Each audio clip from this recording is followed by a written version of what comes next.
Assalamualaikum warahmatullahi wabarakatuh. Bismillahirrahmanirrahim. Innal hamdalillah nahmaduhu wa nasta'inuhu wa nastaghfiruh wa na'udzu billahi min shururi anfusina wa sayyiati a'malina. Man yahdihillahu fala mudilla lahu wa man yudlil fala hadiya lahu.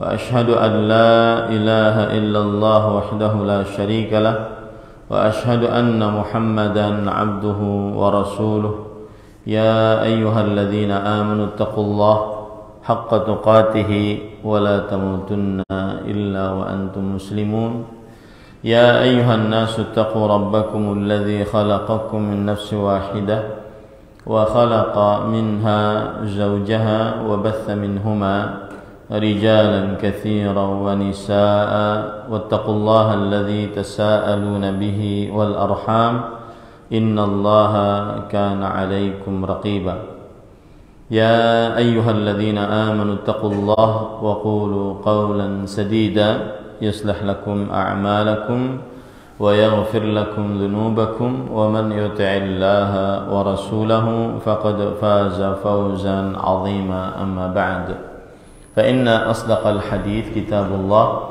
وأحسن الهدي هدي محمد صلى الله عليه وعلى آله وسلم وشر الأمور محدثاتها وكل محدثة بدعة وكل بدعة ضلالة وكل ضلالة في النار. Alhamdulillah, kita bersyukur pada Allah Subhanahu wa taala pada hari ini, hari Ahad 5 Sya'ban 1444 Hijriah, kita dimudahkan oleh Allah Subhanahu wa taala untuk duduk bersama mengkaji kembali kitab Mafatihur Rizqi fi Dhaw'il Kitab was Sunnah, kunci-kunci rezeki berdasarkan Al-Quran dan Sunnah, yang ditulis oleh Fadilatul Syekh Profesor Dr. Fadl Ilahi Hafizahullah Ta'ala. Salawat dan salam semoga selalu Allah berikan kepada Nabi kita Muhammad sallallahu alaihi wa ala alihi wasallam, pada keluarga beliau, para sahabat, serta orang-orang yang mengikuti beliau sampai hari kiamat kelak. Dengan nama-nama Allah yang husna dan sifat-sifatnya yang ulia, kita berdoa, Allahumma inna nas'aluka ilman nafi'an wa rizqan tayyiban wa amalan mutaqabbala, Allahumma amin. Ahibati fillah, afanillah wa iyyakum, para jamaah Masjid Al-Amin Samarinda yang saya cintai karena Allah, semoga Allah Subhanahu wa taala selalu memberikan afiat kepada kita di dunia dan di akhirat. Kita masuk kepada Al-Matlabul Khamis, pembahasan yang kelima dari kunci-kunci rezeki berdasarkan naungan Al-Quran dan Sunnah, yaitu Al-Mutaba'atu bainal haji wal umrah, selalu mengikuti antara haji dan umrah. Apa maksudnya? Maksudnya adalah seorang menunaikan ibadah haji, kemudian nanti diikuti dengan umrah, lalu haji lagi diikuti lagi dengan umrah, haji lagi diikuti lagi dengan umrah, dan seterusnya seperti itu. Ini adalah amalan ibadah yang melancarkan rezeki. Penulis berkata, wa minal a'mal allati ja'alahu Allahu jalla wa jalaluhu min mafatih rizq al-mutaba'atu bainal haji wal umrah. Termasuk amalan-amalan yang Allah Subhanahu wa taala menjadikan termasuk dari kunci-kunci rezeki adalah mengikuti antara haji dan umrah. Wa sa'atanawalu hadzal mawdu'a bi'aunillahi ta'ala min khilali an-nuqtatain taliyatain. Dan saya akan membahas judul ini dengan pertolongan Allah Subhanahu wa taala dari dua sisi. Awalan al-muradu bil mutaba'ati bainal haji wal umrah. Yang pertama, apa yang dimaksud dengan mengikuti antara haji dan umrah. Thaniyan as-sanadu syar'i li kaunil mutaba'ah bainal haji wal umrah min mafatihir rizq. Kemudian yang kedua adalah dalil syar'i yang menunjukkan bahwa mengikuti antara haji dan umrah termasuk dari kunci-kunci rezeki. Baik. Awalan al-muradu bil mutaba'ati bainal haji wal umrah. Yang pertama adalah mengikuti antara haji dan umrah. Yaqulu Syekh Abdul Hasan As-Sindi mubayyinan al-murada bil mutaba'ati bainal haji wal umrah. Ij'alu ahadahuma tabi'an lil akhar waqi'an ala aqibihi.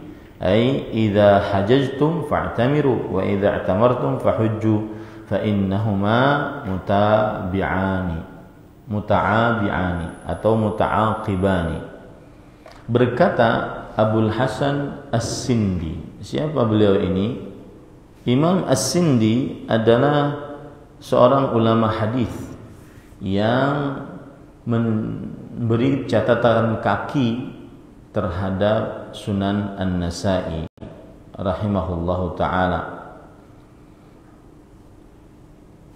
Dan beliau adalah ahli hadis yang beliau memberi catatan kaki terhadap Sunan An-Nasa'i. Abdul Hasan As-Sindi, nama beliau adalah Muhammad bin Abdul Hadi At-Tatawi As-Sindi Al-Madani, dan beliau wafat pada tahun 1138. Berarti ulama Islam abad ke-12 Hijriah, 1138. Berkata Abdul Hasan As-Sindi menjelaskan tentang yang dimaksud mengikuti antara haji dan umrah. Jadikan salah satu dari keduanya mengikuti yang lain. Jadikan salah satu dari keduanya mengikuti yang lain, mengerjakannya setelah yang lainnya. Maksudnya adalah jika kalian berhaji maka berumrahlah. Jika kalian berumrah maka berhajilah. Seperti itu. Jika kalian berhaji maka berumrahlah. Jika kalian berumrah maka berhajilah. Jadi mengikuti satu dengan yang lainnya. Itulah yang dimaksud dengan mengikuti antara haji dan umrah. Dan ini memang kalau kita berpikir secara hitungan matematik manusia susah. Karena haji dan umrah jangankan dari Indonesia, yang dari sekitaran kota Mekah saja memerlukan biaya. Apalagi dari kita, dari Indonesia yang lain benua. Maka inilah salah satu bukti bahwa ibadah melancarkan rezeki. Ibadah adalah melancarkan rezeki. Sebagaimana firman Allah dalam surah Az-Zariyat, wa ma khalaqatul jinna wal insa illa liya'budun. Tidaklah kuciptakan jin dan manusia kecuali supaya mereka beribadah kepadaku. Ma uridu minhum min rizq wa ma uridu an yut'imun. Innallaha huwar razzaq dzul quwwatil matin. Aku tidak menginginkan mereka memberikan rezeki, dan aku tidak menginginkan mereka memberikan makanan kepadaku. Sesungguhnya Allah Subhanahu wa taala maha luas rezekinya dan maha kuat. Menunjukkan bahwa ada hubungan antara ibadah dengan rezeki. Ada hubungan antara ibadah dengan rezeki. Kemudian juga dalam surat Al-Ankabut ayat 17, fabtaghu 'indallahi rizqa wa'buduh. Maka carilah rezeki di sisi Allah dan beribadahlah.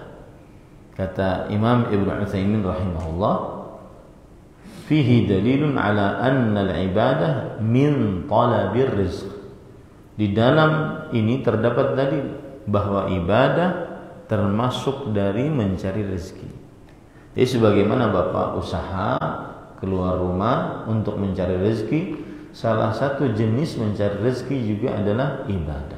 Ini sulit untuk dikait-kaitkan dengan hitungan matematik manusia. Tetapi yang bisa dilakukan adalah meyakininya, mengimaninya bahwa ibadah melancarkan rezeki. Bukan berarti kita beribadah untuk dapat uang, tidak. Tetapi apabila ada orang beribadah, maka salah satu cara melancarkan rezeki adalah ibadahnya tersebut. Baik. Thaniyan, as-sanadu syar'i li kaunil mutaba'ah bainal haji wal umrah min mafatihir rizq. Poin yang kedua adalah dalil syariat berdasarkan Al-Quran dan hadis bahwa mengikuti antara haji dan umrah termasuk dari kunci-kunci rezeki. Minal ahadits syarifati dallati ala anna al-mutaba'ata bainal umrati wal haji min mafatihir rizq ma yali. Termasuk dari hadis-hadis yang mulia yang menunjukkan bahwa mengikuti antara haji dan umrah termasuk dari kunci-kunci rezeki adalah alif, rawal a'immatu Ahmad wa Tirmidzi wa Nasa'i wa Ibnu Khuzaimah wa Ibnu Hibban an Abdullah bin Mas'ud radhiyallahu anhu qala Rasulullah sallallahu alaihi wa alihi wasallam tabi'u bainal hajji wal umrah fa innahuma ينفيان الفقر والذنوب كما ينفي الكير الخبث الحديد والذهب والفضة وليس للحجة المبرورة ثواب إلا الجنة. Diriwayatkan oleh para Imam Ahmad, Imam Tirmidzi, Imam An-Nasa'i, Imam Ibnu Khuzaimah, Imam Ibnu Hibban dari riwayat Abdullah bin Mas'ud radhiyallahu anhu, sahabat Rasulullah SAW, ahli tafsir, ahli baca Al-Quran, ahli ilmu, ahli fatwa. Beliau meriwayatkan Rasulullah sallallahu alaihi wasallam bersabda, ikutilah antara haji dan umrah, karena sesungguhnya kedua-duanya meniadakan kemiskinan dan menghapuskan dosa. Meniadakan kemiskinan dan dosa. Sebagaimana al-kir. Al-kir adalah api atau ubupan api yang menghilangkan karat pada besi. Jadi kalau kita ingin membuat sesuatu dari besi yang sudah lama, kita masukkan ke dalam api besi tersebut. Lalu setelah itu api itu menghilangkan karat-karat yang ada pada besi. Kir, sebagaimana kir, yaitu ubupan api menghilangkan karat-karat besi, emas, dan perak. Nah, ini kan pasti hilang dosanya. Dengan haji dan umrah pasti hilang. Kemiskinannya dengan mengikuti antara haji dan umrah pasti hilang. Dan sekali lagi hadis seperti ini diterima dengan iman, tidak untuk didebat, dan bahkan tidak perlu untuk dicari hikmah, tapi diterima dengan iman. Wa ammal ladzina fi qulubihim zayg fayattabi'una ma tashabah minhu ibtigha' al-fitnah wa ibtigha' ta'wilih wa ma ya'lamu ta'wilahu illa Allah warrasikhuna fil 'ilm yaquluna amanna bih. Orang-orang yang dalam ilmunya mengatakan kami beriman. Cukup itu. Tidak perlu dikasak-kusuk kenapa yang bisa begini. Ya. Karena sebenarnya ilmu hikmah yang paling utama adalah yang berdasar dari Al-Quran dan hadis yang ada dalilnya. Seperti misalkan hikmah dari sholat 5 waktu. Ternyata antara sholat dengan sholat menghapuskan dosa. Sholat subuh tadi menghapuskan dosa antara isya dengan subuh. Sholat zuhur nanti menghapuskan dosa antara subuh dengan zuhur. Dan itu disebutkan dalam hadis sahih. Nah, ini menunjukkan hikmah yang paling utama berdasarkan dari Al-Quran dan hadis Rasulullah SAW. Kemudian, dan tidak ada bagi haji yang mabrur. Apa itu haji yang mabrur? Disebutkan oleh Imam Nawawi rahimahullah, alladzi la yukhalituhu itsmun. Haji yang tidak dicampuri dengan satu dosa pun. Berkata Asy-Syaikh Al-Mubarakfuri dalam kitab beliau Tuhfatul Ahwadhi, pensyarah kitab Jami'ut Tirmidzi, al-hajjul ladzi ufiyat ahkamu fa waqa'a muwaqi'an lima tuliba min al-mukallaf 'ala al-wajh al-akmal. Haji mabrur adalah haji yang dilaksanakan secara sempurna hukum-hukumnya sehingga terlaksana sebagaimana yang diminta dari seorang yang dibebani untuk beribadah secara sempurna. Nah, itu haji mabrur. Nah, tidak ada pahala bagi haji mabrur kecuali surga. Nah, ini memotivasi seseorang untuk melaksanakan ibadah haji dan melaksanakan ibadah hajinya dengan cara yang sesuai petunjuk Rasul sallallahu alaihi wasallam sebagaimana dalam hadis khudhu anni manasikakum. Ambillah dariku manasik kalian. Maksudnya tata cara berhaji. Berhajilah sebagaimana aku berhaji, berumrahlah sebagaimana aku berumrah. Baik. Kemudian penulis mengatakan, ففي هذا الحديث الشريف بين الصادق المصدوق الناطق بالوحي صلى الله عليه وسلم أن ثمرة المتابعة بين الحج والعمرة زوال الفقر والذنوب. Di dalam hadis yang mulia ini menjelaskan Nabi Muhammad SAW yang jujur dan perkataannya terpercaya, berbicara dengan wahyu. Nah, kenapa penulis menyebutkan ini?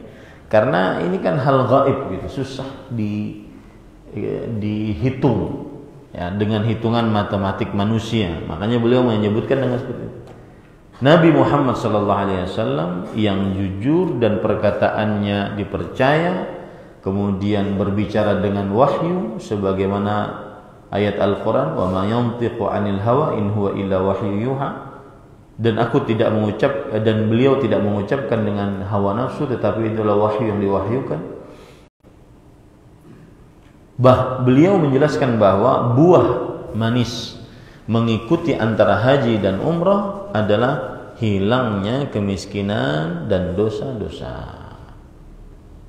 Hilangnya kemiskinan dan dosa-dosa.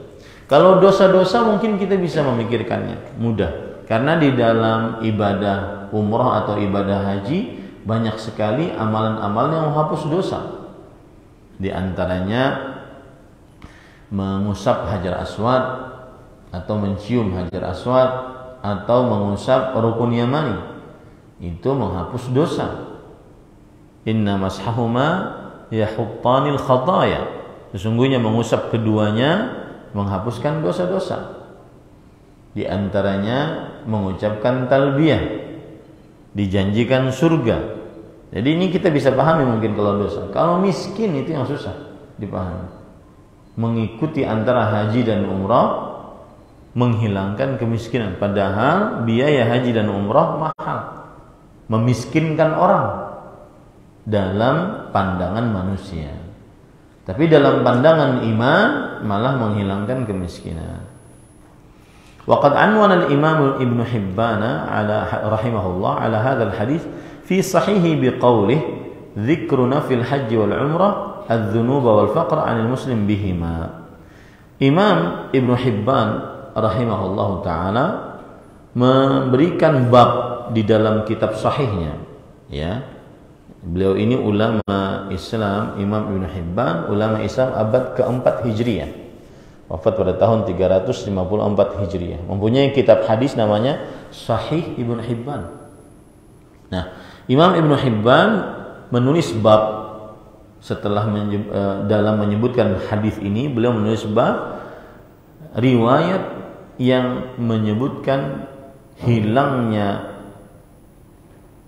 dosa dan kemiskinan dengan haji dan umrah apabila seorang muslim mengerjakan keduanya. Nah ini. Wa qala al-Imam at-Tibi fi syarh qawlihi sallallahu alaihi wasallam fa innahuma yanfiyani al-faqra wadh-dhunub izalatuhu lil-faqri ka ziyadati sadaqah lil mal. Imam at-Tibi rahimahullah, siapa itu Imam at-Tibi?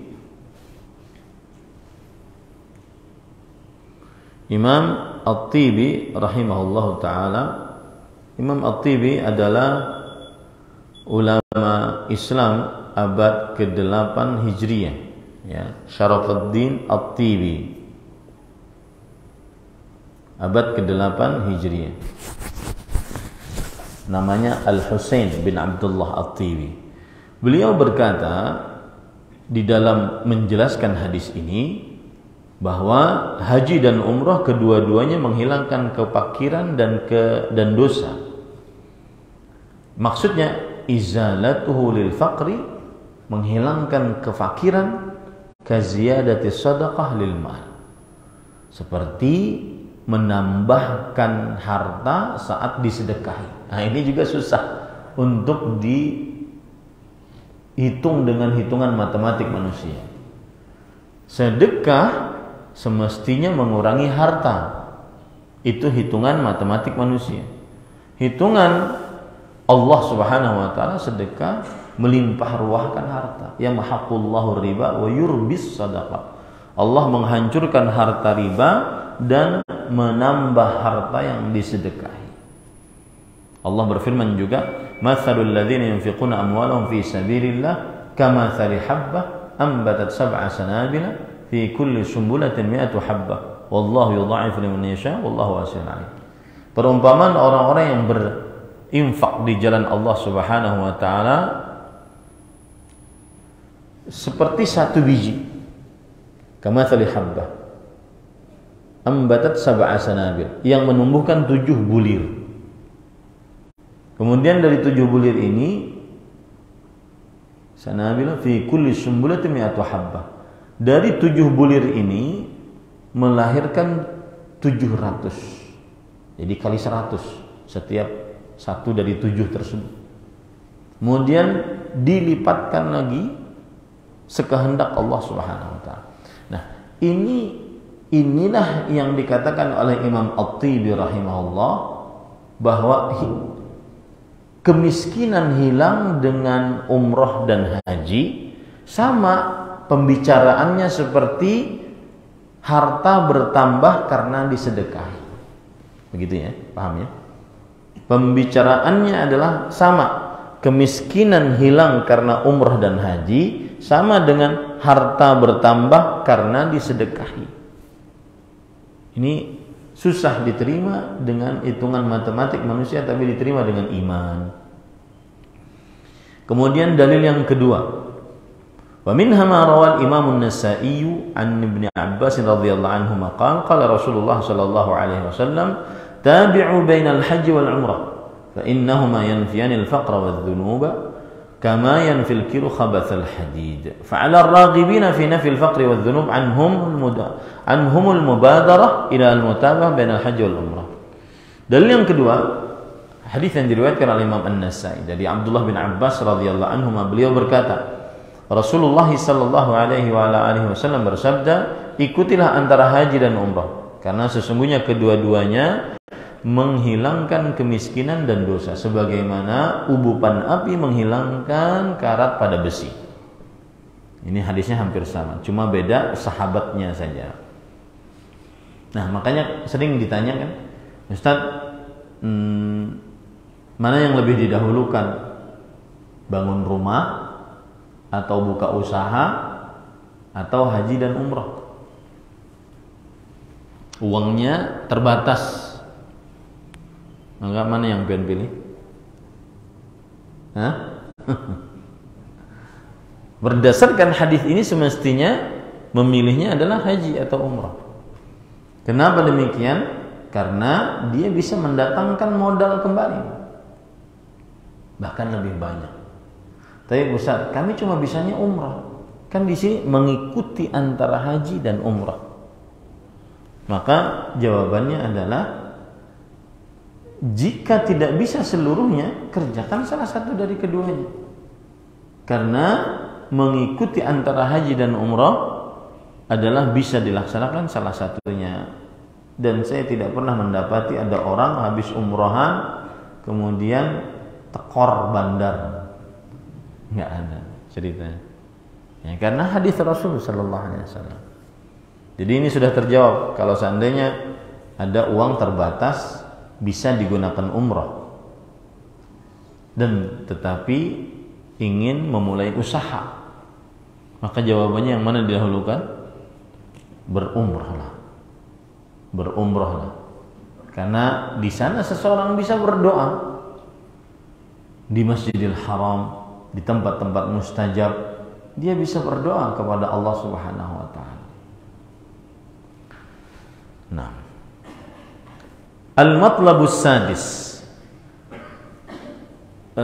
pembahasan yang keenam, silaturrahim, yaitu menyambung hubungan rahim.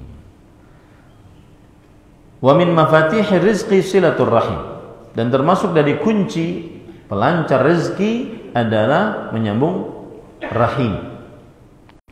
Wa sa'atanawalu hadzal mawdu'a bi'aunillahi ta'ala min khilalin nuqatil arba'ati taliyah. Saya akan membicarakan tema ini dengan pertolongan dari Allah dari 4 pembahasan yang di bawah ini. Awalan al-muradu bi silatir rahim. Yang pertama, apa yang dimaksud dengan menyambung rahim?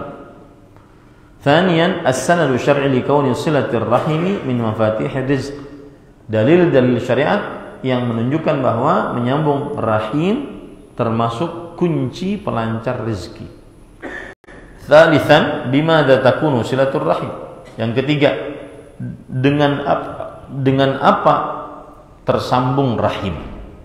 Dengan apa tersambung rahim? Rabi'an kaifiyatu silatir rahimi ma'a ashabil ma'asi.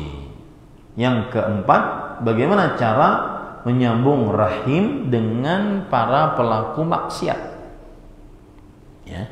Baik, awalan al-muradu bi silatir rahim, yang dimaksud dengan menyambung rahim. Ya. Kalau bahasa Indonesianya silaturrahim, Pak. Dia ada 2, silaturrahmi dan silaturrahim. Dua-duanya bisa dipakai. Saya cari di Kamus Besar Bahasa Indonesia, silaturrahim bentuk tidak baku dari silaturrahmi. Ya. Jadi silaturrahim bentuk tidak baku dari silaturrahmi. Silaturrahmi tali persahabatan, dalam tanda kurung persaudaraan. Berarti menyambung rahim maksudnya adalah menyambung tali persaudaraan atau persahabatan menurut bahasa Indonesia. Coba disebutkan dalam perkataan para ulama apa yang dimaksud dengan menyambung rahim. Al-muradu birrahimi al-aqaribu. Yang dimaksud dengan rahim adalah para kerabat. Para kerabat itu siapa? Nih ya. Ini manusia. Di atasnya ada orang tuanya, bapak ibunya, ini rahimnya. Kemudian di atas orang tua ada kakek nenek, baik itu kakek nenek dari bapak, kakek nenek dari ibu, itu rahimnya. Terus ke atas ada buyutnya, buyut dari bapak, buyut dari ibu, itu rahim. Dan saya berpesan kepada wali-wali santri, salah satu yang saya rasakan saat menjadi santri adalah kita kurang kenal dengan keluarga kita.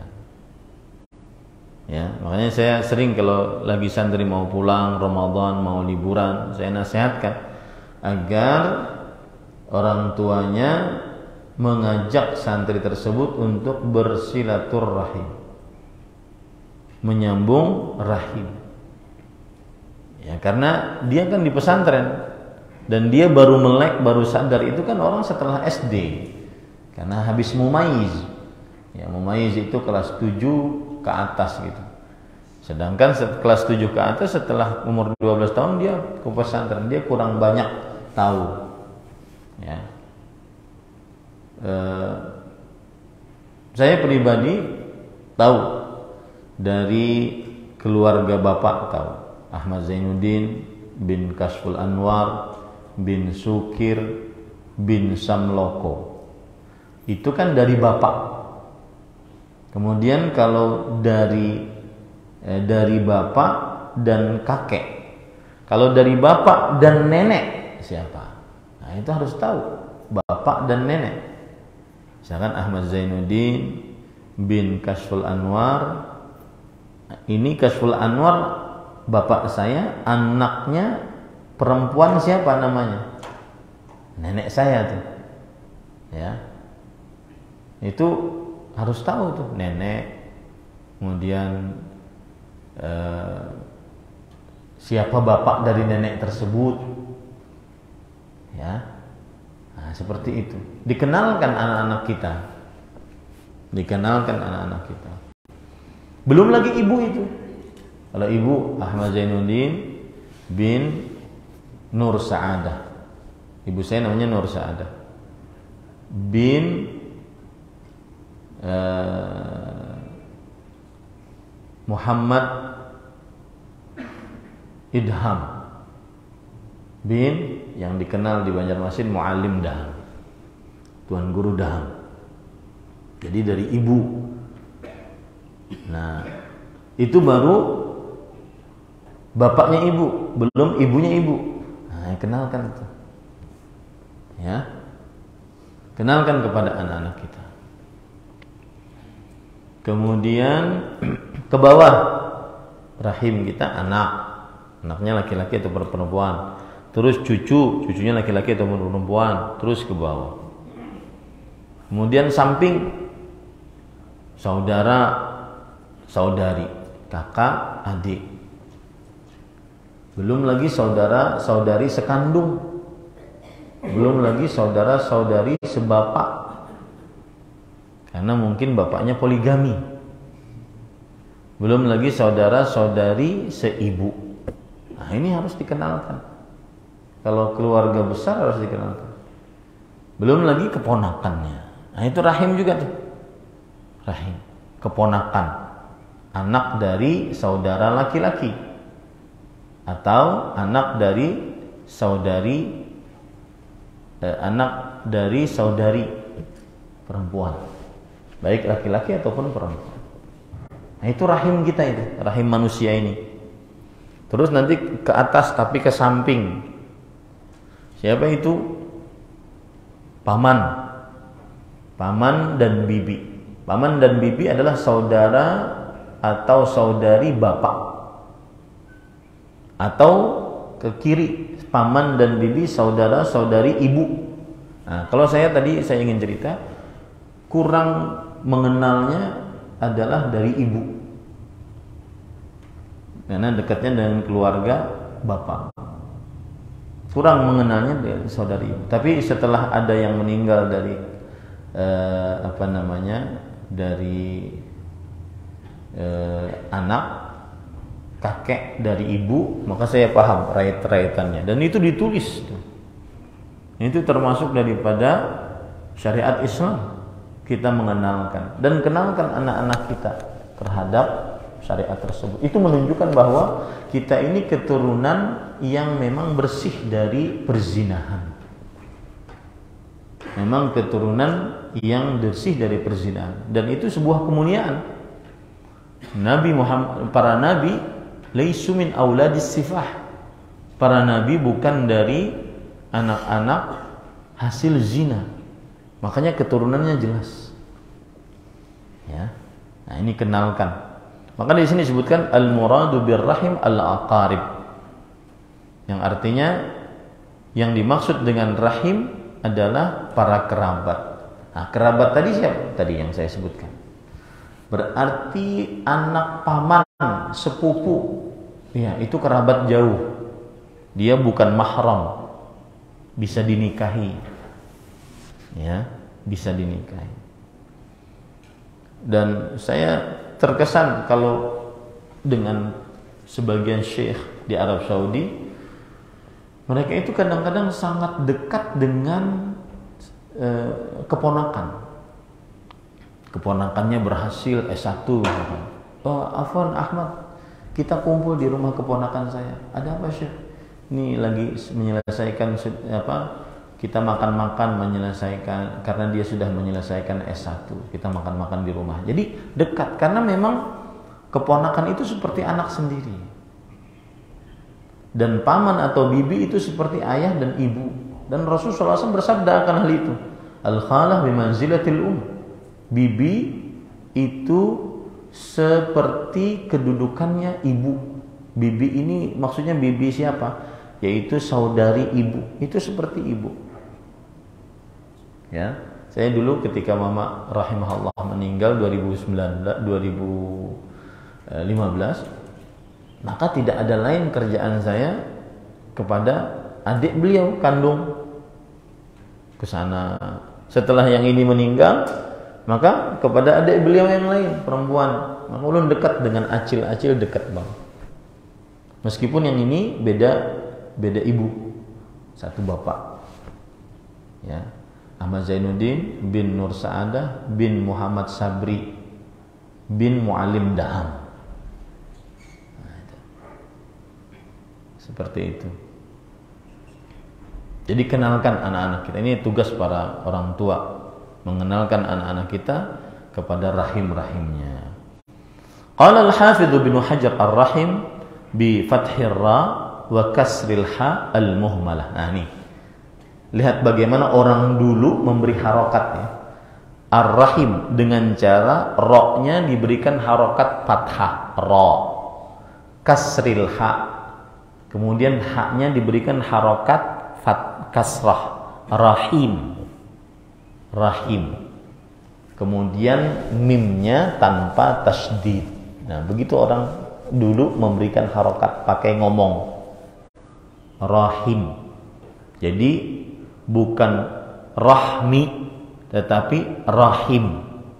Maka silatur rahim, bukan silatur rahmi, berdasarkan bahasa Arab. Yutlaqu 'alal aqarib, dia maksudnya adalah para kerabat. Wahum min man bainahu wa bainal akhir nasab, sawa'un kana yarithu am la, wa sawa'un dha mahram am la. Nah, ini penting. Mereka adalah antara si fulan dengan yang lainnya ada keturunan, ada hubungan nasab, baik dia itu pewaris atau tidak. Ya, baik yang saya sebutkan tadi itu semuanya ahli waris. Baik dia pewaris, ahli waris atau tidak. Baik itu mahram atau tidak. Berarti berdasarkan pengertian ini yang dikatakan oleh Al-Hafidz Ibnu Hajar Al-Asqalani rahimahullah, sepupu itu mahram. Ya, sepupu itu rahim maksud saya. Kenapa? Dia bisa mahram atau tidak. Sepupu kan bukan mahram kita. Boleh kita nikahi, anak paman. Ya, anak paman itu boleh kita nikahi. Maka tetapi statusnya dia adalah apa? Rahim, yang harus disambung hubungannya. Ya, yang harus disambung hubungannya. Nah, ini pendapat pertama, kata Al-Hafidz Ibnu Hajar, bahwa rahim adalah kerabat yang ada hubungan keturunan. Ya, rahim adalah kerabat yang ada hubungan pertalian darah. Baik itu dia mahram atau bukan, baik itu yang dia ahli waris atau bukan. Saya tulis saja ya, biar bapak-bapak bisa lebih memahami. Nanti biar diajarkan kepada anak-anaknya. Misalkan ini ada al-insan, ya, manusia. Maka rahimnya sini ada bapak, ada ibu. Kemudian bapak ada kakek. ada nenek. Terus ke atas. Begitu juga ibu, ada kakek, ada nenek, dan terus ke atas. Nah, ini yang saya katakan tadi, ya. Ahmad Zainuddin bin Kashful Anwar bin Sukir bin Samloko. Nah, Ahmad Zainuddin bin Kashful Anwar bin nenek saya lupa. Ya. Orang Banjar asli. Nah, gitu. Nah, kalau ini Ahmad Zainuddin bin Nur Sa'adah bin Muhammad Sabri bin Idham, terus ke atas. Nah, ini juga saya lupa. Nah, makanya itu yang ya dihafal, dia malahan dihafal. Nah, nanti nih dari ini ibu ini kan punya saudara-saudari. Nah, ini kerabat, ini rahim. Ya. Nah, terus ke bawah dulu anak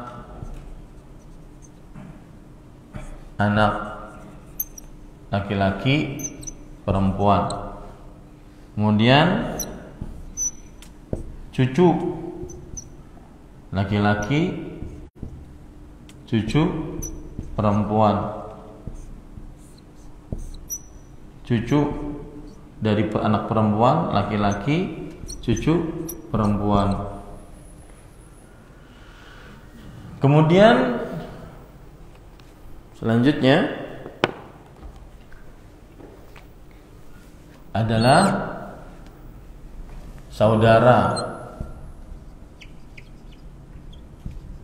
laki-laki, saudara perempuan. Kemudian saudara laki-laki atau saudara perempuan ini kita garis ke bawah saja.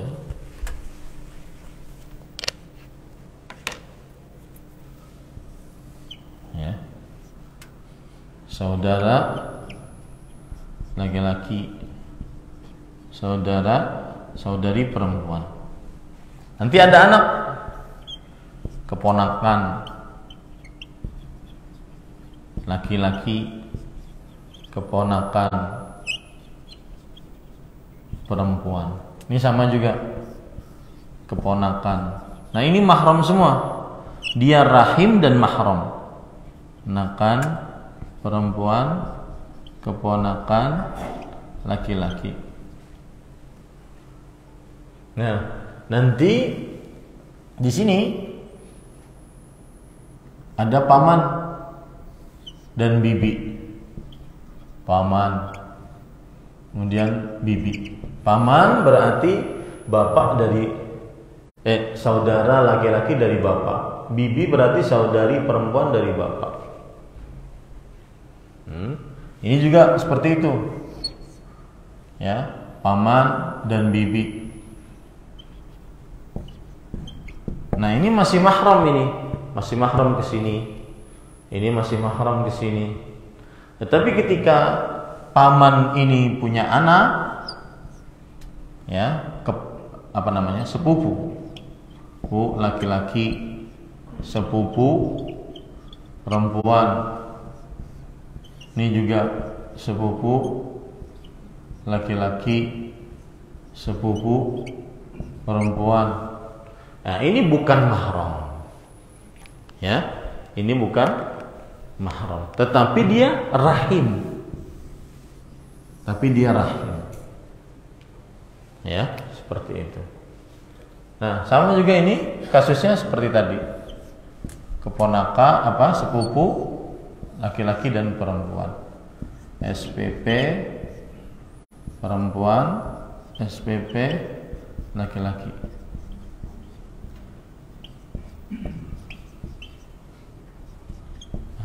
Ini juga bukan mahram bagi si ini, ya, tetapi dia rahim. Nah, ini berdasarkan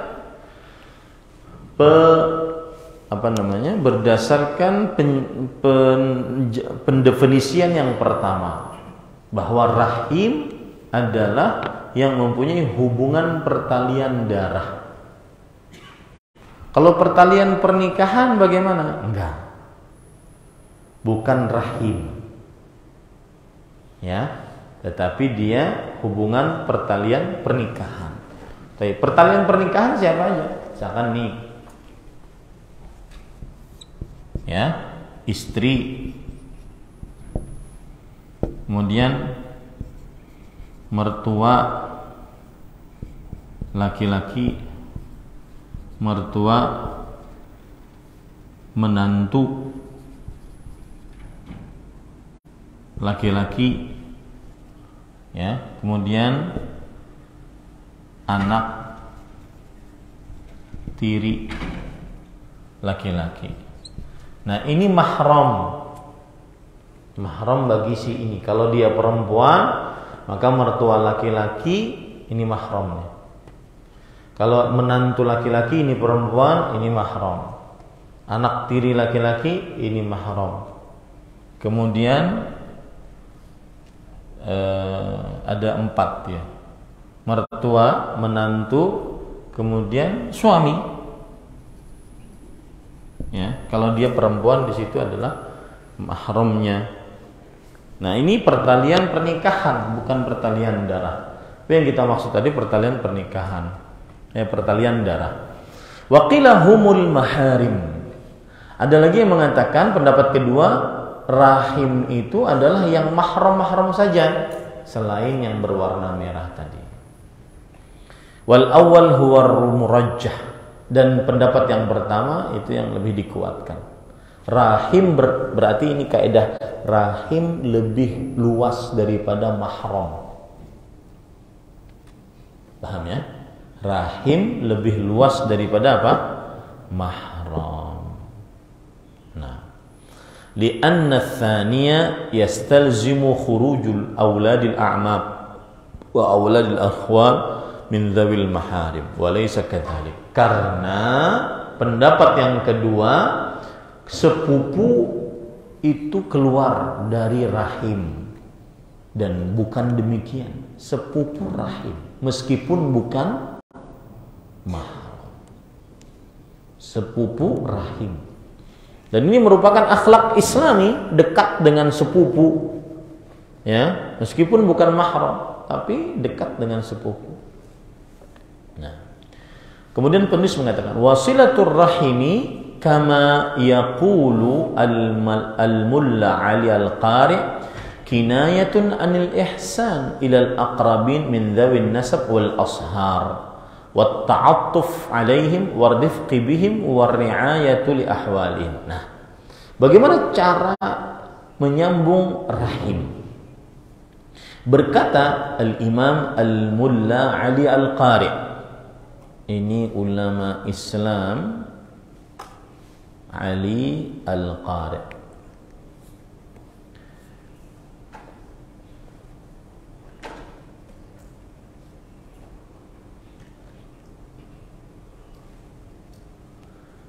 itu ulama Islam abad ke-11 Hijriah, wafat pada tahun 1014. Jadi masih beratusan tahun yang lalu saja. Ya, 11 Hijriah, 1014. Beliau berkata bahwa menyambung rahim adalah bahasa kiasan untuk berbuat baik. Intinya berbuat baik kepada para kerabat, baik itu karena hubungan pertalian darah, ya, pertalian darah, ataupun pertalian pernikahan. Nah, ini para ikhwan yang dirahmati oleh Allah Subhanahu wa taala. Dan bersikap lemah lembut terhadap mereka, memperhatikan keadaan mereka. Itulah yang disebut dengan rahim, menyambung hubungan rahim. Ya, menyambung hubungan rahim. Nah, kita tadi mulai jam berapa? Jam 6? Hah? Jam 6 ya. Baik. Sekarang apa dalil-dalil syariat yang dimaksud? Belum 1 jam udah lapar ulun, kenapa nih? Subhanallah. Taib. As-sanadu syar'i li kauni silatur rahimi min mafatihir rizq. Dalil-dalil syariat yang menunjukkan bahwa menyambung rahim termasuk kunci-kunci rezeki. Waradat iddatu ahadits wa atharun tadullu ala anna Allah Ta'ala ja'ala silatar rahimi min asbabis sa'ati fir rizq. Wa min tilkal ahadits wal athar ma yali. Beberapa hadis yang menunjukkan bahwa Allah Ta'ala menjadikan hubungan rahim termasuk sebab diluaskan rezeki. Dari hadis-hadis tersebut, alif, rawal Imamul Bukhari, hadisnya riwayat Bukhari, subhanallah. An Abi Hurairah radhiyallahu anhu. Dari Abu Hurairah radhiyallahu anhu. Beliau berkata, sami'tu Rasulullah sallallahu alaihi wasallam yaqul, man sarrahu an yubsata lahu fi rizq wa yunsa'a lahu fi athari falyasil rahimah. Yang artinya, siapa yang diinginkan diluaskan rezeki, dipanjangkan umur, ya, dipanjangkan umur, maka hendaklah dia menyambung rahim. Nah, di sini ada catatan kaki, saya bacakan. Tanbih, peringatan. Atharul muhaddithin, athara al-muhaddithun rahimahumullah ta'ala su'alan hawla ma ja'a an ziyadatil umur bisababi silatir rahimi wa ajabu anhu. Artinya, para ahli hadis membicarakan tentang menyambung hubungan rahim bisa menambah umur, karena ini kan berkaitan dengan takdir. Umur kita tidak akan pernah berubah di dalam kitab Lauhul Mahfuz. Tetapi kenapa bisa bertambah dengan menyambung hubungan rahim? Nah, ini dijelaskan di sini. Wa ajabu anhu, dan mereka menjawab akan hal ini. Fa ala sabilil mithal jaa fi Fathul Bari. Contohnya disebutkan dalam kitab Fathul Bari yang ditulis oleh Al-Hafidz Ibnu Hajar. Qala Ibnu Tin, zahirul hadits yu'aridu qawlahu ta'ala fa idza jaa ajaluhum la yasta'khiruna sa'atan wa la yastaqdimun. Berkata Imam Ibnu Tin, ini siapa ya Ibnu Tin? Kita harus tahu ya Ibnu Tin. Ibnu Tin nama lengkapnya, dan biasa Imam Al-Hafidz Ibnu Hajar Al-Asqalani rahimahullah menyebutkan di dalam kitab beliau Fathul Bari ada Ibnu Tin gitu ya. Siapa beliau ini? Maka Ibnu Tin adalah Muhammad bin Abdul Wahid As-Safaqisi. As-Safaqisi Ibnu Tin, dan beliau seorang ahli hadis, ya, seorang ahli hadis. Dan beliau wafatnya, dan beliau ahli hadis, ahli fikih, ahli tafsir, ya. Ahli hadis, ahli fikih, ahli tafsir.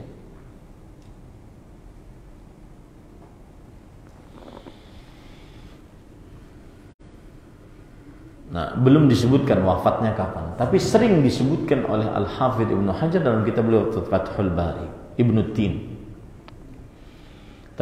Ibnu Tin berkata,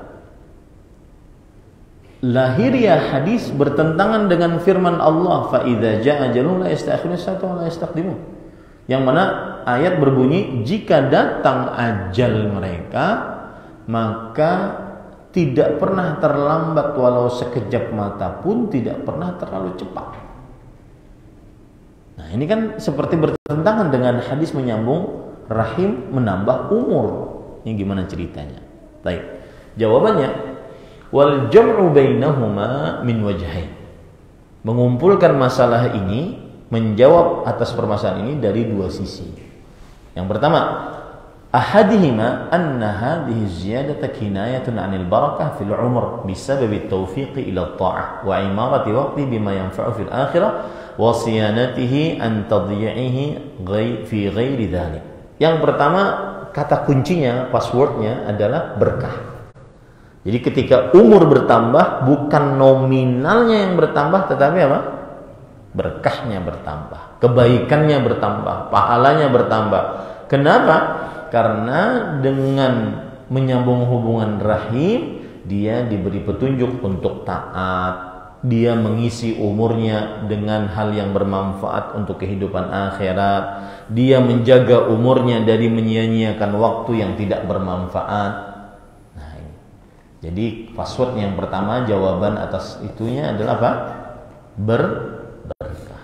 Berarti nominalnya misalkan umurnya 60, nggak ditambah itu 60, tapi pahalanya lebih daripada orang yang berumur 60 pada kebiasaannya. Ini yang pertama. Thanihima anna ziyadata ala haqiqatiha. Nah, ini penting. Bahwa tambahannya memang sebenar-benar bertambah. Jadi kalau umurnya 60, nambah jadi 70 kalau dia menyambung hubungan rahim. Misalkan seperti itu. Jadi sebenar-benar bertambah. Lalu penjelasannya bagaimana? Wa dzalika bin nisbati lil malakil muwakkal bil umur. Dan penambahan ini pada ilmu malaikat yang ditugasi untuk menjaga umur seseorang. Karena malaikat tidak tahu akhir hidup kita. Yang tahu akhir hidup kita siapa?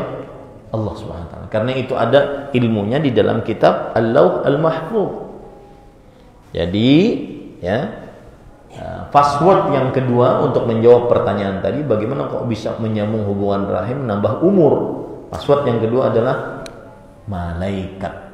Yang mana maksudnya adalah orang yang menyambung hubungan rahim, maka menurut ilmu malaikat bertambah umurnya. Paham ini Pak Ikhwan? Menurut siapa? Ilmu malaikat bertambah umurnya. Wa ammal awwal alladhi dallat alaihi al-ayatu fa binisbati ila ilmi Allah taala. Ayat yang tadi, jika ajal seseorang sudah datang, tidak akan pernah terlambat, tidak akan pernah terlalu cepat. Ini berdasarkan ilmu siapa? Ilmu siapa? Ilmu Allah. Enggak terlambat. Ya, kalau sudah batas waktunya enggak terlambat. Ini berdasarkan ilmu Allah. Wa ammal awwal ka'an yuqala lil malaki mathalan, seperti dikatakan kepada malaikat, contohnya inna umra fulanin atau fulana mi'ah mathalan. Ya, misalkan umur fulan 100, dikatakan kepada malaikat. In wasala rahimah, jika dia menyambung hubungan rahim umurnya 100. Wasittun in qata'aha, dan 60 kalau dia tidak menyambung hubungan rahim. Itu pada ilmu siapa? Malaikat. Wahai malaikat nih ya, ingat, kalau dia nyambung maka ilmunya umurnya 100. Kalau dia tidak menyambung hubungan rahim maka umurnya 60. Ini pada ilmu siapa? Malaikat. Wa qad sabaqa fi ilmillah annahu yasilu aw yaqta'. Dan Allah tahu orang ini menyambung atau memutuskan hubungan rahim. Malaikat tahu enggak? Enggak. Yang tahu siapa? Allah. Begitu cara memahaminya. Paham ya? Paham enggak? Hah? Bingung maksudnya, lapar juga. Jadi menurut catatan malaikat, ini orang kalau menyambung hubungan rahim umurnya 100. Kalau tidak menyambung umurnya berapa? 60. Baik. Dan Allah, menurut ilmu Allah tahu orang ini nanti menyambung atau kada. Malaikat tahu enggak? Tidak tahu. Karena yang hanya tahu di dalam kitab Al-Lauhul Mahfuz hanya Allah Subhanahu wa taala. Kita tidak seperti ajaran tasawuf yang mengatakan ada seorang wali yang tahu apa yang ada dalam kitab Al-Lauhul Mahfuz.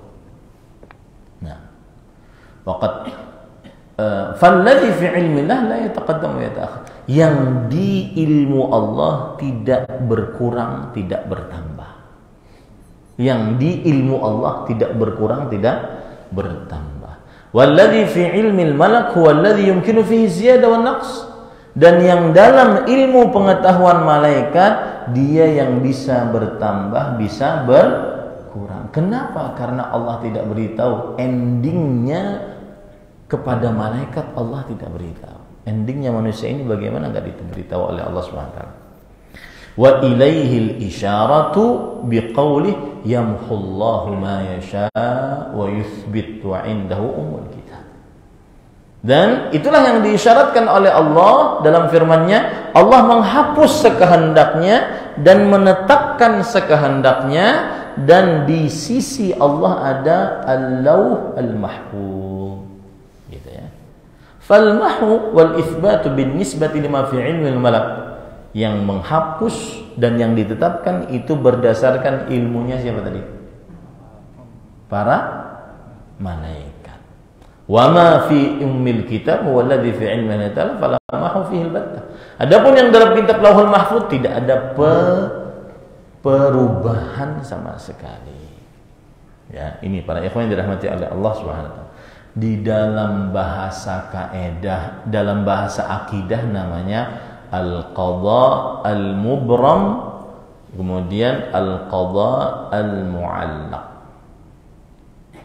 Ilmu yang ada dalam Lauhul Mahfuz itu adalah takdir yang sudah pasti tidak berubah. Sedangkan ilmu yang ada dalam catatan malaikat disebut takdir yang tergantung. Tergantung dia, menyambung dapat umur 100. Kalau tidak menyambung dapat umur berapa? 60. Namanya al-qadha al-mu'allaq. Nah, istilahnya saya tulis ya, biar antum tahu. Istilah yang pertama yang pada ilmu Allah al-qadha al-mubram. Istilah yang kedua yang pada ilmu malaikat al-qadha al-mu'allaq. Al-qadha al-mubram. Takdir yang sudah pasti tidak bisa berubah-ubah. Kemudian takdir yang tergantung. Ingat, takdir yang tergantung ini di catatan siapa? Malaikat. Nah, kalau orang sekarang bertanya kepada pian, bujurkah silaturahim itu bisa menambah umur? Maka umur itu sudah ditentukan. Bisalah pian menjawab sekarang? Bisa? Cara yang pertama apa? Jawaban yang pertama, berkah. Nambahnya dari sisi berkahnya. Nominalnya kada bertambah, tapi berkahnya yang bertambah. Nah, yang kedua yang agak pelik menjawabnya. Tetapi kalau pian menjelaskan dengan bahasa pian yang mudah, insya Allah mudah. Yaitu dicontohkan saja. Menurut ilmu malaikat, jika orang itu menyambung hubungan rahim, maka umurnya 100. Jika tidak, maka umurnya 60. Itu ilmu siapa? Malaikat. Adapun pada ilmu Allah, Allah tahu si hamba ini mau menyambung atau tidak. Allah tahu hamba ini mau menyambung atau tidak. Dan umurnya nanti berapa, Allah tahu. Dan itulah tanda keluasan rahmat Allah Subhanahu wa taala dan keluasan ilmu Allah Subhanahu wa taala. Nah, begitu ya penjelasannya. Nah, 1 jam sudah. Insyaallah kita lanjutkan. Dan masih ada 2 poin, yaitu dengan apa terjadi hubungan rahim, kemudian bagaimana cara menyambung hubungan rahim dengan para ahli maksiat. Insyaallah bulan Maret kita akan sambung sebelum kita masuk ke dalam bulan Ramadan, insyaallah taala. Nah, wallahu alam, sallallahu nabi Muhammad walhamdulillahirabbil alamin. Baik. Apakah boleh saya guru dapat gaji tapi saya tidak? Ini sudah kita jawab tadi. Ketika ada seseorang yang datang kepada seorang pengurus masjid, kemudian dia meminjam uang kepada pengurus masjid untuk sebuah kebaikan atau kepentingan umroh, atau membayar hutang dan lain-lain. Sedangkan pengurus masjid tidak memiliki uang dan pengurus masjid langsung meminjamkan uang masjid kepada orang yang meminjam. Pertanyaan, bagaimana hukumnya orang yang meminjam dan meminjamkan uang kas masjid? Yang meminjamkan adalah keliru karena dia sudah lancang menggunakan uang masjid untuk meminjamkan kepada seseorang, karena uang kas masjid adalah untuk keperluan masjid. Uang kas masjid adalah untuk keperluan masjid. Orang bersedekah fungsinya untuk operasional masjid, fungsinya untuk membayar pegawai di masjid dan seterusnya, bukan untuk dijadikan hutang piutang. Jadi orang ini yang meminjamkan tidak amanah dan keliru, ya. Wallahu a'lam. Apakah ada dalil khusus tentang muamalah tersebut? Tidak perlu dalil khusus yang seperti ini. Ya, dia cukup dalil bahwa Allah berfirman, "Innallaha ya'murukum an tu'addul amanati ila ahliha." Allah memerintahkan kalian untuk menunaikan amanah kepada yang menitipkannya. Tidak perlu Rasulullah SAW bersabda, apabila pengurus masjid meminjamkan uang kepada enggak ada. Ya, lihat asal masalahnya dulu aja. Sebagian orang tuh ingin benar-benar rinci, ya. Rokok haram, apa mereknya? Ada kan dalam Al-Qur'an atau Sunnah?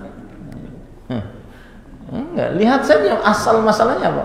Bahwa rokok memburukkan dan Allah mengatakan wa yuhillu lahumut thayyibat wa yuharrimu 'alaihimul khaba'ith. Allah menghalalkan yang baik-baik dan mengharamkan yang buruk-buruk. Ya, wallahu a'lam.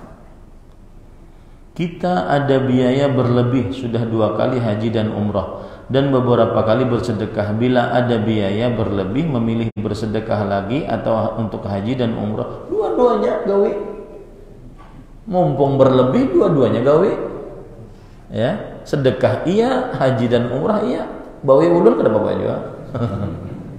Enggak bercanda. Baik. Nah, wallahu a'lam. Jadi dua-duanya dikerjakan, itu lebih utama. Nah, ada kemudian timbul, apakah lebih utama saya berangkat sendiri atau memberangkatkan orang lain? Nah, ini dilihat maslahatnya. Ya, ini dilihat maslahatnya. Kalau seandainya ada orang yang memang kita patut untuk berikan apresiasi, penghargaan untuk haji dan umrah, maka itu juga baik. Dan harus diketahui baik-baik bahwa al-muta'addi afdal minal lazim. Amalan yang bermanfaat untuk orang lain lebih utama dibandingkan amalan yang untuk diri sendiri saja. Makanya kan banyak cerita para ulama terdahulu semalaman tidak tidur gara-gara dia memecahkan berbagai macam permasalahan fikih. Kemudian ada sebagian ustadz kadang-kadang habis subuh dia tidak tidur, tetapi dia menulis buku. Dia tidak baca Quran, tapi dia menulis buku. Kadang bukunya lebih bermanfaat dibandingkan dia baca Quran. Al-fi'lul muta'addi afdalu minal lazim. Ibadah yang bermanfaat untuk orang lain lebih daripada ibadah yang khusus untuk diri sendiri. Makanya Imam Ahmad rahimahullah ditanya, "Adz-dzabbu 'anis sunnah afdalu am al-i'tikafu bil masjid?" Membela sunnah Nabi Muhammad SAW lebih utama ataukah beriktikaf di masjid? Imam Ahmad menjawab, iktikaf di masjid untuk dirinya, sedangkan membela sunnah Rasulullah SAW untuk kaum muslimin, untuk dirinya dan kaum muslimin, wa hadza afdal, dan ini lebih utama. Selalu seperti itu pemikirannya, ya. Jadi kita tidak boleh juga untuk ngerasani orang. Nah, kada pernah sholat qobliyah ba'diyah sidin. Tetapi orang tersebut dia ahli sedekah, ahli yang sangat bermanfaat untuk orang lain. Mungkin sholat sunnahmu kalah dengan ibadah dia yang bermanfaat untuk orang lain. Ya. Wallahu a'lam. Kalau ada keluarga rahim seperti paman atau bibi berakidah Syiah, kalau meninggal atau sakit bolehkah atau tidak diziarahi? Jawabannya adalah kaum muslimin yang menyempal kepada akidah Syiah, mereka wallahu alam orang awam. Ya, orang awam yang tidak faham apa yang dimaksud dengan akidah Syiah Rafidhah Al-Imam Al-Ithnai Asyariyah, yang menganggap Imam 12 tersebut ma'asum, yang berkeyakinan Ali bin Abi Thalib sebagai Tuhan, yang berkeyakinan Al-Quran kurang, yang kita pegang sekarang 114 surat itu kurang. Ini akidah-akidah kekufuran, dan rata-rata yang menyempal kepada akidah tersebut atau kepada kelompok tersebut tidak sampai meyakini demikian. Nah, saya masih beranggapan mereka yang awam muslimun, ya. Dan kalau masih muslimun, mereka boleh diziarahi, didoakan. Hanya ikut-ikutan saja, apalagi kadang-kadang diembel-embeli cinta ahlul bait. Ya. Kita wajib mencintai ahlul bait. Kita wajib mencintai ahlul bait. Tetapi ahlul bait yang mengatakan Jibril alaihi salam salah menyampaikan wahyu, aturan wahyunya diberikan kepada Ali bin Abi Thalib. Ali bin Abi Thalib lebih mulia dibandingkan Rasulullah SAW. Maka ini menyimpang dari akidah dasar Islam. Ya, adapun yang awam maka ya tidak termasuk daripada kekufuran dan kesyirikan, kecuali kalau pendakwahnya, ahli ilmunya yang memperjuangkan akidahnya. Nah, ini yang berbahaya. Di dalam surah At-Tahrim ayat 6 itu keluarga yang dimaksud rahim atau mahram, Ustaz. Allah berfirman, ya ayyuhalladzina amanu qu anfusakum wa ahlikum nara. Wahai orang beriman, jagalah diri kalian dan keluarga kalian dari api neraka. Maka jawabannya ini adalah orang-orang yang masuk ke dalam semua tadi. Ya. Baik itu yang mahram atau bukan mahram. Yang penting dia rahim. Tetapi yang lebih utama adalah anak istri, berdasarkan penafsiran dari Ali bin Abi Thalib radhiyallahu anhu.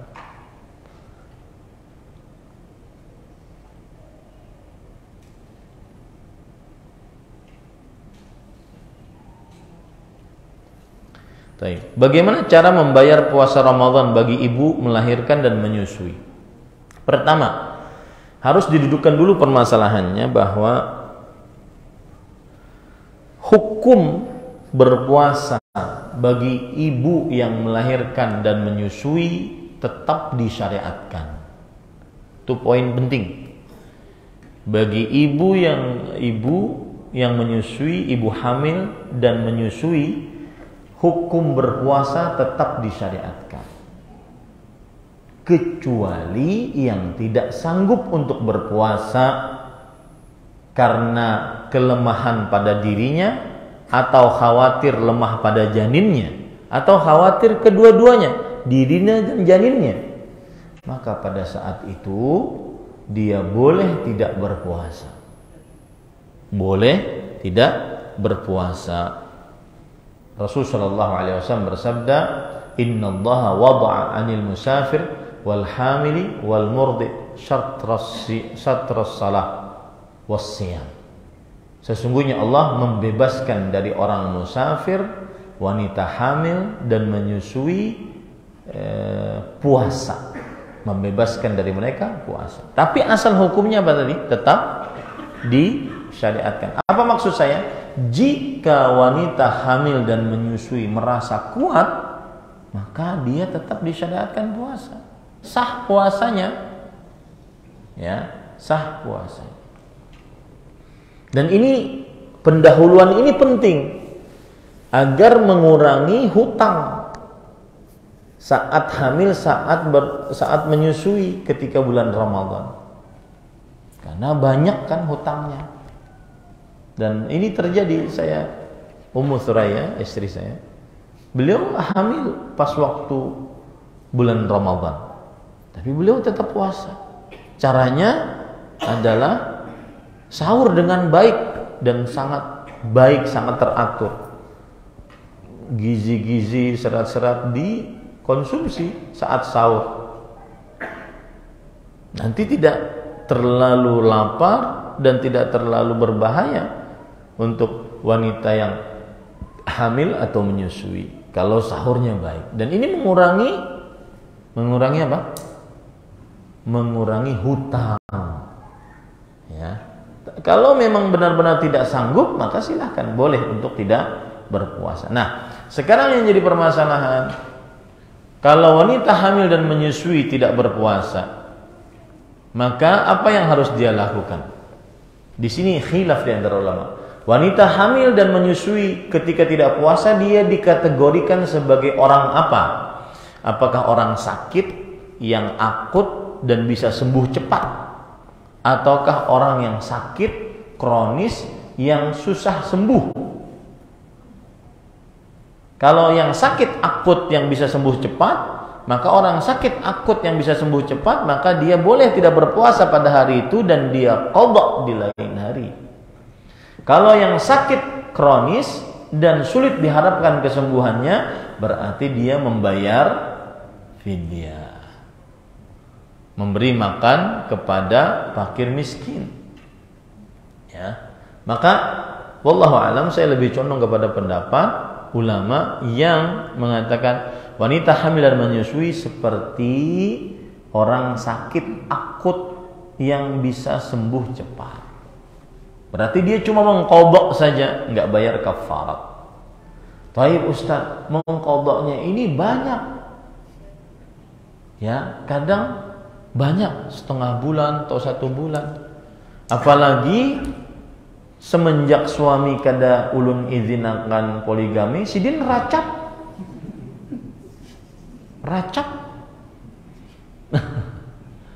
Maka pada saat itu akhirnya tahun ini ulun menyusui, Ramadan depan ulun hamil lagi, Ramadan depannya menyusui lagi, Ramadan depan hamil lagi. Pembila ulun mengqadhanya. Maka kalau yang seperti ini asal hukumnya tetap dia mengqadha kalau menurut pendapat yang pertama. Kecuali kalau dia sangat lemah, baru nanti berpindah kategorinya menjadi orang lemah yang tidak sanggup puasa. Orang lemah yang tidak sanggup puasa atau orang yang sakit kronis menahun sakitnya dan tidak sanggup berpuasa, apa yang harus dia lakukan? Dia membayar fidyah. Nah, begitu cara memahami permasalahannya. Mudah ya? Seperti itu, wallahu a'lam. Apakah boleh menjual barang-barang orang tua yang sudah meninggal dengan niat untuk disedekahkan menjadi amal jariah untuk orang tua tersebut? Jawabannya nggak boleh. Ini harta waris. Ya, nggak boleh. 1 sarung pun diambil nggak boleh. 1 peci misalkan, ada teman saya baru meninggal di balik papan bapaknya. Kemudian akhirnya dia ambil 1 peci, itu harus minta izin kepada seluruh ahli waris. Karena itu harta waris yang ditinggalkan oleh orang yang meninggal, wajib dibagikan dengan adil. Berarti kalau kita mengambil tanpa kebenaran, kita mengambil hak orang lain. Dan itu harta muslim yang suci, tidak boleh diambil tanpa kebenaran. Nah, ini para ikhwan yang dirahmati oleh Allah Subhanahu, enggak boleh dijual. Ya. Seperti misalkan menjual rumah agar disedekahkan, enggak boleh kecuali dengan kesepakatan seluruh ahli waris. Ya, seluruh ahli waris. Wallahu a'lam. Apakah ada dalilnya profesi harus bayar pajak? Bagaimana hukumnya? Profesi harus bayar pajak. Maksudnya? Pajak profesi gitu ya. Ada kan? Ada ya di dalam undang-undang ada ya? Oh enggak, ini profesi harus bayar pajak. Ada ya? Profesi harus bayar pajak. Berarti dia sebagai guru misalkan atau pengusaha, profesinya ada pajaknya gitu ya. Masya Allah. Nah, kalau kedada profesi mah, kedada pajak berarti kan, berarti pengangguran dia. Nah, ini hukum umum ya, hukum umum. Apa maksudnya hukum umum? Berkaitan dengan orang banyak. Nah, pian tanya aja kepada ahli ekonomi dari ustadz-ustadz yang memegang fatwa, ya, memegang fatwa.